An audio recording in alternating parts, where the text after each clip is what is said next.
एक छोटा सा गांव, धूल से भरा मैदान, फटे हुए जूते पहनकर दौड़ता एक बच्चा और उसकी आंखों में सिर्फ एक सपना, इंडिया के लिए खेलना।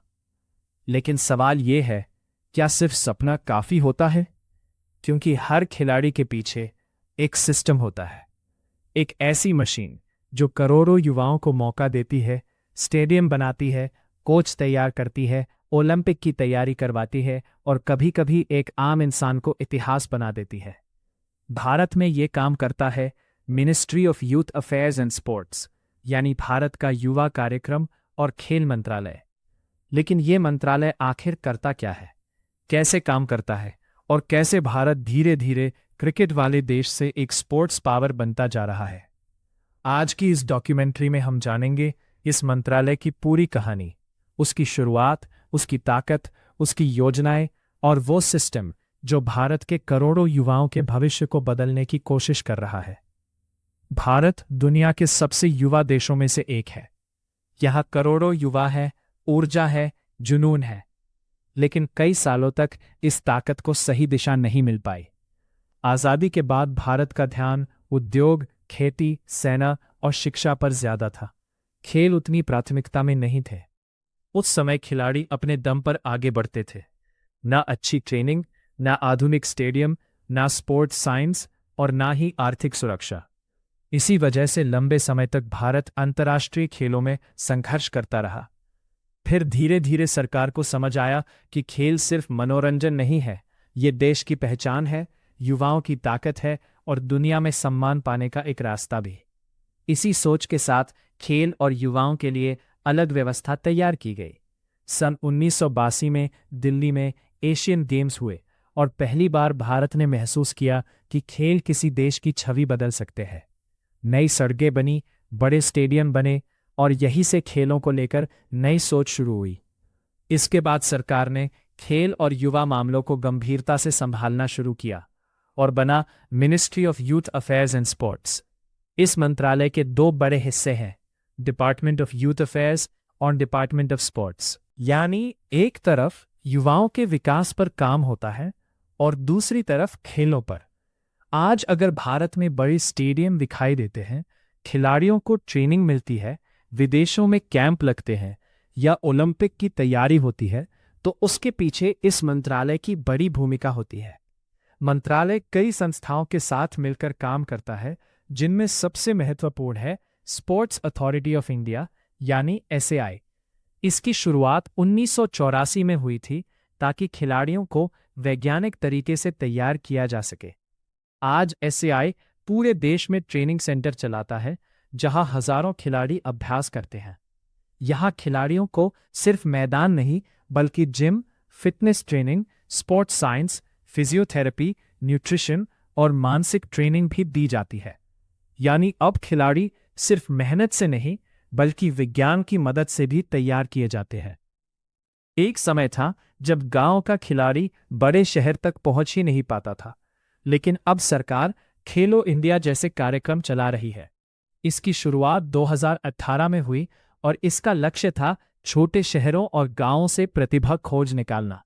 स्कूल गेम्स, यूनिवर्सिटी गेम्स, युवा प्रतियोगिताएं और टैलेंट हंट के जरिए हजारों नए खिलाड़ियों को मौका मिला। जो बच्चे कभी टीवी पर खिलाड़ियों को देखते थे, आज वही राष्ट्रीय स्तर पर खेल रहे हैं। खेलो इंडिया सिर्फ प्रतियोगिता नहीं, बल्कि एक सपना है जो छोटे शहरों तक पहुंच चुका है। इसके तहत चुने गए खिलाड़ियों को आर्थिक सहायता भी दी जाती है ताकि पैसों की कमी उनका सपना ना तोड़े। लेकिन सिर्फ खिलाड़ी ढूंढ लेना काफी नहीं होता, उन्हें विश्व स्तर तक पहुंचाना भी जरूरी है। और यही आता है टॉप्स प्रोग्राम यानी टारगेट ओलंपिक पोडियम स्कीम। इसकी शुरुआत 2014 में हुई थी ताकि ऐसे खिलाड़ियों को विशेष सहायता दी जा सके जो ओलंपिक में मेडल जीत सकते हैं। इसके तहत खिलाड़ियों को विदेशों में ट्रेनिंग, विदेशी कोच, आधुनिक उपकरण, मेडिकल सपोर्ट और आर्थिक मदद दी जाती है। नीरज चोपड़ा, PV सिंधु, मीराबाई चानू और कई बड़े खिलाड़ियों को इस सिस्टम से मदद मिली। जब नीरज चोपड़ा ने एथलेटिक्स में भारत का पहला ओलंपिक गोल्ड मेडल जीता, तो वो सिर्फ एक खिलाड़ी की जीत नहीं, बल्कि पूरे सिस्टम की जीत थी। लेकिन मंत्रालय सिर्फ मेडल जीतने पर काम नहीं करता, ये युवाओं के चरित्र और नेतृत्व पर भी काम करता है। भारत में करोड़ों युवा हैं और अगर उन्हें सही दिशा मिले तो देश बदल सकता है। इसी वजह से मंत्रालय नेशनल सर्विस स्कीम यानी एनएसएस जैसे कार्यक्रम चलाता है, जिसमें छात्र समाज सेवा करते हैं, गांव में काम करते हैं, सफाई अभियान चलाते हैं और लोगों को जागरूक करते हैं। इसका उद्देश्य युवाओं को जिम्मेदार नागरिक बनाना है। इसके अलावा नेहरू युवा केंद्र संगठन यानी NYKS भी मंत्रालय के अधीन काम करता है। ये संगठन गांव के युवाओं के साथ काम करता है और देश भर में हजारों युवा क्लब चलाता है, जहां युवाओं को नेतृत्व, सामाजिक सेवा और राष्ट्र निर्माण से जोड़ा जाता है। कई लोग सोचते हैं कि खेल मंत्रालय का काम सिर्फ खिलाड़ियों तक सीमित होगा, लेकिन असल में ये मंत्रालय युवाओं की पूरी सोच और ऊर्जा को दिशा देने की कोशिश करता है। जब कोई अंतर्राष्ट्रीय टूर्नामेंट भारत में होता है तो उसके पीछे महीनों नहीं बल्कि कई सालों की तैयारी होती है। स्टेडियम, सुरक्षा, खिलाड़ियों की व्यवस्था और दुनिया के नियमों के अनुसार सुविधाएं, इन सब में मंत्रालय अहम भूमिका निभाता है। 2010 का कॉमनवेल्थ गेम्स भारत के लिए एक बड़ा मौका था। हालांकि उस आयोजन पर विवाद भी हुए, भ्रष्टाचार के आरोप लगे और कई सवाल उठे, लेकिन इसके बाद सरकार और सिस्टम ने खेल प्रबंधन को और मजबूत करने की कोशिश की। आज भारत भविष्य में ओलंपिक आयोजित करने का सपना भी देख रहा है और इसके लिए स्पोर्ट्स इंफ्रास्ट्रक्चर लगातार बढ़ाया जा रहा है। लेकिन एक बड़ा सवाल अब भी है, क्या भारत सच में स्पोर्ट्स सुपर पावर बन सकता है? क्योंकि सच्चाई ये है कि इतनी बड़ी आबादी होने के बावजूद भारत के ओलंपिक मेडल अभी भी कम हैं। इसके पीछे कई कारण हैं। गांवों में सुविधाओं की कमी, खेल को करियर ना मानना, महंगे उपकरण और सही कोचिंग का अभाव। कई प्रतिभाशाली खिलाड़ी सिर्फ इसलिए पीछे रह जाते हैं क्योंकि उन्हें मौका नहीं मिलता। लेकिन धीरे धीरे चीजें बदल रही हैं। आज माता पिता भी खेल को करियर की तरह देखने लगे हैं। सरकारी और निजी निवेश बढ़ रहा है।